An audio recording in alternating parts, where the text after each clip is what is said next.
వీళ్ళందరూ కూడా అండి ఏం చేయాలంటే 16లో మేము ఇవ్వమని చెప్పి చంద్రబాబు గారికి చెప్పాలి. ఇప్పుడు మేము గనక ధర్నాలు మాకు అమరావతి కావాలని ఇచ్చేసాం స్వచ్ఛందంగా అందరం ముందుకొచ్చి పార్టీలకు అతీతంగా. ఇవాళ వైసీపీ పార్టీ వాళ్ళు ఎవరూ లేరు ఇక్కడ, వాళ్ళు కూడా ఇచ్చేసారు భూములు. ఎందుకు జగన్ గారు అసెంబ్లీలో ఉండాలి చెయ్యాలంటే ఆయన చేస్తాడని. ఎలక్షన్ ముందు కూడా వాళ్ళందరూ కలిసి ఏం చెప్పారు, మా నాయకుడు ఇక్కడే ఇల్లు కట్టాడు రాజధాని ఎక్కడికి బాదని చెప్పి వాళ్ళందరూ చెప్పారు. ఈ మాటల మీద చంద్రబాబు గారి ప్రభుత్వంలో ఎవరు కూడా అడ్డు చెప్పకుండా భూములు ఇచ్చారు. ఇక్కడ పార్టీలకు అతీతంగా అందరూ కూడా ఇచ్చారు, కులాలకి మతాలకి పార్టీలకి అన్నిటికి అతీతంగా ఇచ్చారు. ఇచ్చినప్పుడు ఇవాళ భూములు తీసుకున్న తర్వాత వచ్చాక 6 నెలల దాకా మాట మార్చి మడిని తిప్పాడు. నేను విశాఖపట్నం పోతాను మడిని తిప్పాడు, నాకు అమరావతి అక్కర్లేదని మాట మార్చాడు. మాట మార్చినప్పుడు ఇచ్చిన రైతులందరూ ఏమైపోవాలండి? ఆ రోజు ఉండవల్లి గ్రామంలో కానీ పెనమాకలో కానీ నిడమర్రోళ్ళు కానీ మేము ఇవ్వమని ఎవరు చెప్పలా చంద్రబాబు గారికి. ఆ రోజు మీరు టెంట్లు వేయాల్సింది. మేము ఏమయ్యా మా భూములు మంచి ఇప్పుడు చెప్పే మాటలు జగన్మోహన్ రెడ్డి గారి దగ్గరికి వెళ్ళి మీరు ఏదైతే చూస్తున్నారో అయ్యాలు చంద్రబాబు చెప్పాల్సింది మీరు. అప్పుడు మేల్కొని ఊరుకున్నారు. ఎందుకంటే ఆ ఊళ్ళో కూడా చాలా మంది ఇచ్చేశారండి భూములు. వీళ్ళు కొంతమంది ఇవ్వలేదు కానీ ఆ ఊళ్ళో కూడా చాలా మంది ఇచ్చారు కనుక మీరు వాళ్ళ మీద టెంట్లు వేయలేకపోయారు. ఆ 20 మంది కూడా. నిన్న మీరు 27 మంది వెళ్ళారంట. వెళ్ళి ఆయనకి మా భూములు ఇవ్వండి మేమేం చేయాలి, కోర్టులు ఎంత దాకా అయినా వెళ్తామంటే మరి జగన్మోహన్ రెడ్డి గారు అధికారంలో ఉన్నప్పుడే వెళ్ళాల్సింది మీరు. వెళ్ళి ఏమండి మీకు అమరావతి ఇష్టం లేదు, మేము కూడా భూములు ఇయటం ఇష్టం లేదు, మాకు అమరావతి ఇష్టం లేదు, మాకు మా భూముల వరకు మినహాయింపు చేయండి అని. అప్పుడు సిఆర్డిఏ ఉంది కదా, పనులు అయితే చేయలేదు కానీ అదే సిఆర్డిఏ ఉంది, అదే గ్రామాలు. మీరు వెళ్ళి చెప్పకుండా ఇప్పుడు ఆయన ఏంటి పదవిలో లేనప్పుడు వాళ్ళ ఇంటికి వెళ్ళి పని కట్టుకొని ఆయన దగ్గరికి వెళ్ళి మీరు ఏమండి మేము ఇలేమంటే అది ఎంతవరకు కరెక్ట్ అండి?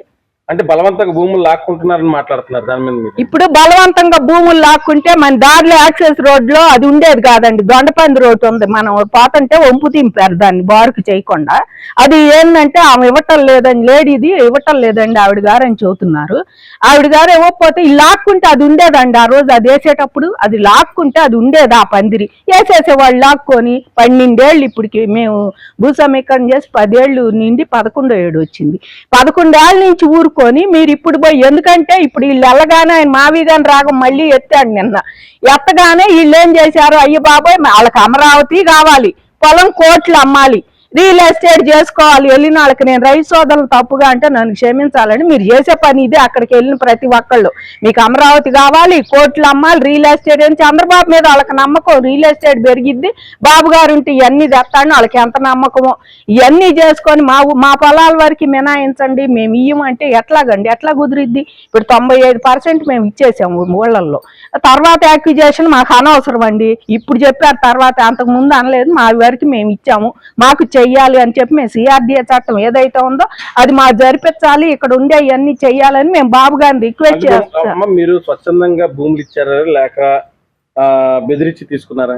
ఏమండి బెదిరించి ఎవరు తీసుకుంటారండి? ఎవరి కాళ్ళు భూములు ఇచ్చేశారు వాళ్ళు, ఒప్పించారు మెప్పించారు. మరి డ్రై ల్యాండ్లతో వెట్ ల్యాండ్లతో సహా 3 పంటలు పండేవి కూడా మేము అందరం కూడా స్వచ్ఛందంగా ఇచ్చాము. వాళ్ళు కనుక మమ్మల్ని బెదిరించి ఒప్పిస్తే అప్పుడే టెంట్లు వేసేవాళ్ళు జనం.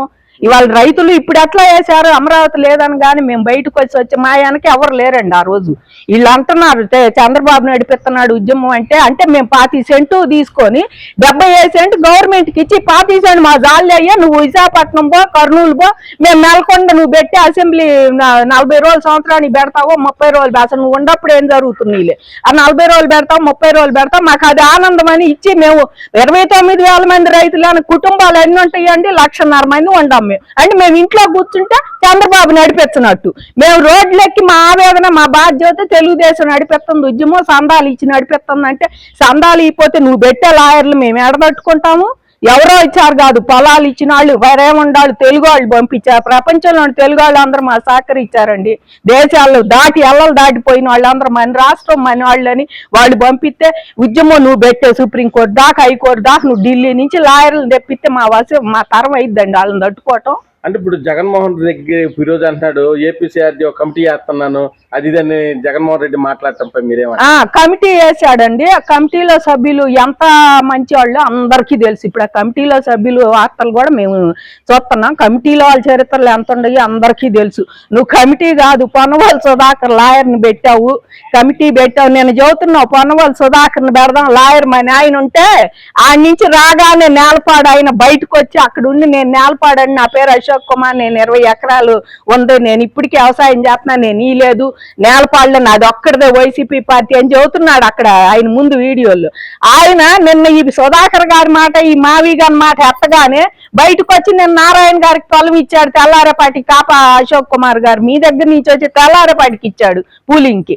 అట్లాగే రైతు సోదరులు కూడా ఇవ్వాలని మనవి చేస్తున్నాడు. ఎందుకంటే నోటీసులు ఇచ్చారు, లాక్కుంటారంటే నోటీసులు ఇచ్చినప్పుడు అది యాక్టివ్ చేసి మీరు 11 ఏళ్ళు అసలు ముందే ఎత్తుకోవాలి మా ఊళ్ళో వద్దని. మీ ఊళ్ళో వద్దంటే కొంతమంది ఇచ్చి ఇప్పుడు మీ ఊళ్ళో సభ జరిగినప్పుడు చాలా మంది మీడియాల్లో వాళ్ళు కూడా చెప్పారు మేము ఇచ్చామండి, వాళ్ళు ఇవ్వటం లేదు, మేమేం చేయమని. అసలు మా ఊళ్ళో ఎవరు ఇలేదండి, దేవా ఎండోమెంట్ ఇయే తీసుకున్నారని చెబుతున్నారు. అమరావతిపై రైతులపై జగన్ చిత్తశుద్ధి ఉందంటారు? ఉందండి, బాగుంది. మరి 5 ఏళ్ళు మమ్మల్ని ఆయన ఎదురు కూర్చోబెట్టి నేను ఉండన్నాళ్ళు వాళ్ళు నా ఎదురుగా ఉండాల్సిందే, వాళ్ళు ఆ మెళ్ళల్లో కూర్చోడానికి లేదు ఆడాళ్ళు అని చెప్పి మహిళల్ని మగాళ్ళని మా రైతుల్ని మమ్మల్ని అందరిని 1631 రోజు ఆయన ఎదురుగా ఆయన అసెంబ్లీకి పోతుంటే కనపడాలి, క్యాబినెట్ మీటింగ్ కనపడాలని మమ్మల్ని 1631 రోజు కనపడ్డా. ఇంకా చిత్తశుద్ధి ఆడండి. ఇప్పుడు కూడా ఆయన మావీగన్ మాట ఎత్తుతున్నాడు. అదే మావీగన్ లో సిఆర్డీఏ పరిధిలోనే ఉంది. నువ్వు మావీగన్ ఇప్పుడు విశాఖపట్నం ఇవన్నీ ప్రాంతాల మధ్య చిచ్చు పెడతానికి కాకపోతే ఆయన చేసేయి అభివృద్ధి అన్నాడు. ఇప్పుడు అవి మానేసి మళ్ళీ ఎత్తాడు. ఇప్పుడు ఇది మాత్రం ఇక్కడ కాదా, ఇది కృష్ణా గుంటూరు అగ నువ్వు చెప్పింది కూడా, బయట ఏం లేవు కదా. అంటే మావిగన్ అన్నాడు, దానిపై కట్టుబడి ఉన్నాడు. 30 సంవత్సరాలు అయినా కట్టలేరు అమరావతిని, మళ్ళీ అమరావతి కట్ట ప్రేమ చూపుతున్నాడు. ఏమని చూడాలి? 30 సంవత్సరాలు కట్టకపోయినా ఇప్పుడు మాకుండ వస్తే చాలండి. వాళ్ళు 30 ఇప్పుడు హైదరాబాద్ నిరంతరం అది అసలు జరుగుతానే ఉంది పని హైదరాబాద్ లో. ఇవాళ మనం ఎక్కడ చూసినా ఈ రోడ్లని, ఎక్స్టెన్షన్లని, ఈ హైవేలని, మరి వంతెనలని ఏతానే ఉండారు హైవేలు. ఒక రాజధాని అన్నాక పాపులేషన్ బట్టి దానికి ఏయోక అవసరాలు ఉంటాయి. ఏయోటి కొత్త ఇప్పుడు హైదరాబాద్ లో కొత్తలో మైక్రోసాఫ్ట్ ఒకటే వచ్చిన తర్వాత ఎన్ని వచ్చినాయి అండి. అట్లాగే ఏదో ఒకటి వస్తానే ఉంటాయి. జగన్ గారు ఇన్ని చెప్పే బదులు నేనే అన్ని తెస్తున్నాను, ఈ చంద్రబాబు మహిమ ఏం లేదన్నాడు కదా. నిజంగా నువ్వు ఇన్ని చెబుతున్నావు, నిన్ను నమ్ముతాము. నీ ఐటీ మినిస్టర్ కూడా చెబుతున్నాడు మేము తీసుకొచ్చినయే. ఇప్పుడు ఇంకా నయ్యో రాజశేఖర్ రెడ్డి గారు తీసుకొచ్చారు అంటల్లా, మేము తీసుకొచ్చినయే వీళ్ళ పేర్లో రాసుకుంటున్నారు ఖాతాలో అని చెబుతున్నారు కదా. మీకు నిజంగా ఇది ఉంటే మీరు ఒక్కసారి బిల్ గేట్స్ తో ఒక అపాయింట్మెంట్ తీసుకోండి. నిజంగా మీరు చిత్తశుద్ధి ఉండి మేము అంతా చేసాం, మేము తెచ్చామంటే నువ్వు కానీ ఐటీ మినిస్టర్ కానీ బిల్ గేట్స్ తో, గతం ఐటీ మినిస్టర్ ఇప్పుడు కాదు అమర్నాథ్, గుడివాడ అమర్నాథ్ కానీ మరి జగన్మోహన్ రెడ్డి గారు కానీ ఒక బిల్ గేట్స్ తో ఒక అపాయింట్మెంట్ తీసుకోండి ఒక పావు గంట. అప్పుడు నమ్ముతాం మీరు నిజంగా చేశారు ఈ పనులు మీరే చేస్తున్నారని. మీకు బయటికి వెళ్ళి మన రాష్ట్రం దాటితే మాట్లాడతాం చేత కాదు. మోడీ దగ్గర గారికి తప్పితే నువ్వు రెండో వాడి దగ్గరికి వెళ్ళవు ఎక్కడికి కూడా. దేశం మోడీ గారితో కూడా నీకు పనులు ఉండవు కాబట్టి, నీ సిబిఐ పనులు, నీ ఈడీ అటాచ్మెంట్ ఇవన్నీ ఉండవు కాబట్టి వెళ్తున్నావు. అంతేగాని నీకు ఇవాళ సీడ్ యాక్సెస్ రోడ్ అంటే ఏందని అడుగుతున్నాడు నిన్న రైతుల్ని. సీడ్ యాక్సెస్ రోడ్డుకి అర్థం కూడా తెలియకుండా నువ్వు ఇన్నాళ్ళు ఎంపీగా చేసావు, ముఖ్యమంత్రి కొడుకువి, ఎంపీగా చేసావు, ముఖ్యమంత్రిగా చేసావు. నువ్వు ఇన్నాళ్ళు రాజకీయాల్లో ఉండి కూడా నీకు సీడ్ యాక్సెస్ రోడ్డుకి అర్థం తెలియపోతే ఇంక మేమేం చెబుతామండి. అట్లాంటి ముఖ్యమంత్రిని తీసుకొచ్చుకొని మేమేం చేసుకుంటాము? మావిగన్ ప్రజలందరూ సంతోషంగా ఉన్నారు. మావిగన్ పేరు చెప్పగానే చంద్రబాబు నాయుడు గారికి నిద్ర పట్టట్లేదు, బీపీ వచ్చేస్తుంది, అది ఇదని జగన్మోహన్ రెడ్డి మాట్లాడారు. దాని మీద మీరేమంటారు? చంద్రబాబు నాయుడు గారికి బీపీ వచ్చి మరి మంచం ఎక్కాడు. మరి యాడీ బాటిల్ ఇంట్లో నుంచి నువ్వు చెప్పగా నువ్వు మావీగన్ అనగానే ఆయన మంచం ఎక్కాడు. అందుకని యాడీ బాటిల్ నువ్వు మావీగన్ అని ఎప్పుడైతే నిజంగా నీకు మావీగన్ పెట్టాలంటే నువ్వేం చెప్తారంటేనండి జగన్మోహన్ రెడ్డి గారు, ఈ మావీగన్లు ఈ మీడియాల ముందు చెప్పొద్దు, నువ్వు మీ మీడియా ముందు చెప్పాలి. దాన్ని ఇంకా నేను ప్రచారం చేయాలి అనుకుంటే మీ ఎంపీలు ఉండారు, ఇంకా 3 బాయ్కాట్ చేశారు. మా వద్దు మావీగన్నే కావాలి, అమరావతి వద్దని మొన్న ఓట్లు వేయలేదు కదా అమరావతికి పార్లమెంట్ లో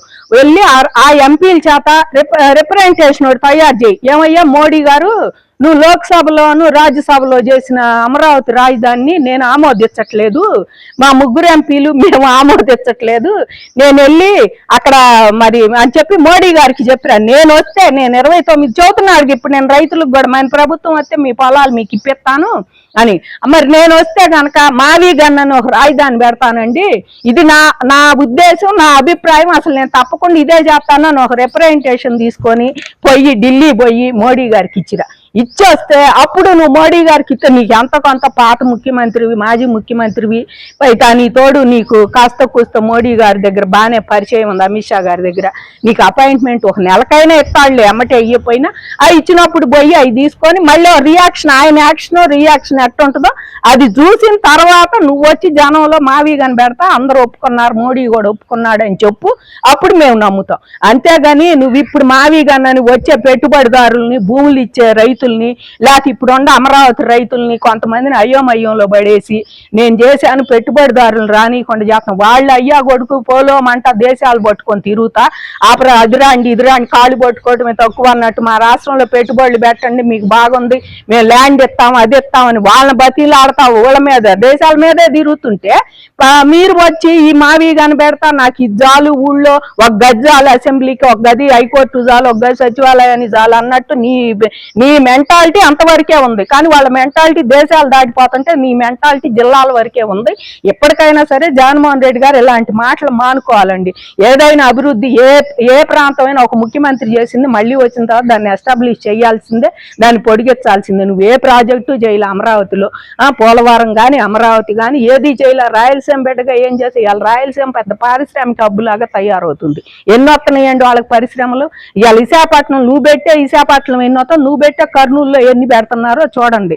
విశాఖపట్నంలో వాళ్ళు అన్ని వస్తే ఇంకా విశాఖపట్నం మానేశాడు, ఇప్పుడు వాళ్ళు ఒప్పుకోరులే ఇవన్నీ వస్తున్నాయి మానేసి ఈ రాగం ఎత్తుకున్నాడు.